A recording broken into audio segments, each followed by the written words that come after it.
Assalamualaikum warahmatullahi wabarakatuh. Perkenalkan, nama saya Salsani Pratiwi. Di sini saya akan menjelaskan PPT saya yang berjudul Konsep dan Pencatatan dari Kewajiban Jangka Panjang dan Ekuitas. Cekidot!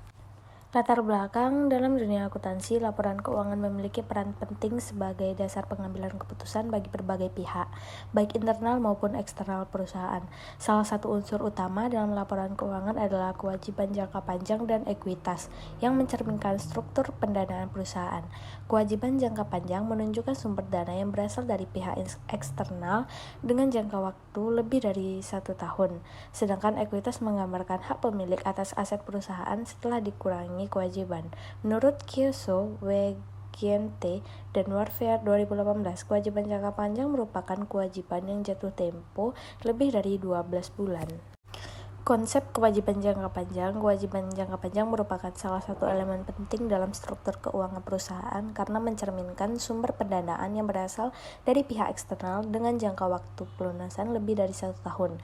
Kewajiban ini biasanya digunakan untuk membiayai investasi jangka panjang seperti pembelian aset tetap, ekspansi usaha, atau restrukturisasi perusahaan.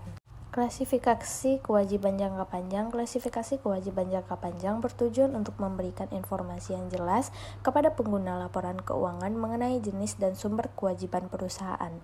Kewajiban diklasifikasikan sebagai jangka panjang jika tidak jatuh tempo dalam waktu 12 bulan setelah periode pelaporan IAI 2022. Berikut yang termasuk kewajiban jangka panjang. Yang pertama ada utang obligasi, kedua utang bank jangka panjang, ketiga utang sewa, keempat utang hipotek, dan yang kelima kewajiban imbalan kerja jangka panjang. Pencatatan PWH Pasal 4 Ayat 2 atas utang obligasi. Menurut Undang-Undang Pajak Penghasilan, penghasilan berupa bunga obligasi dikenakan pajak yang bersifat final. Undang-Undang PPh 2021, contoh PT AIP membayar bunga obligasi sebesar Rp100 juta dengan tarif pajak 10%. Perhitungannya PPh final sama dengan 10% dikalikan 100 juta sama dengan 10 juta rupiah. Pencatatan akuntansinya, yang pertama saat pengakuan bunga, beban bunga di debit 100 juta, utang bunga di kredit 100 juta. Saat pembayaran bunga, utang bunga 100 juta di debit, kas, dan utang PPh final di kredit sebesar 90 juta kas dan 10 juta utang PPh final. Yang ketiga, saat penyetoran pajak.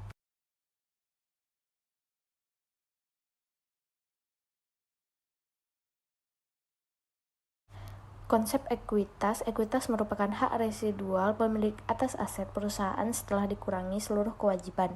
Ekuitas mencerminkan kepemilikan dan tingkat kekayaan bersih perusahaan. Komponen ekuitas terdiri dari pertama modal saham, kedua agio saham, ketiga laba ditahan, dan keempat cadangan.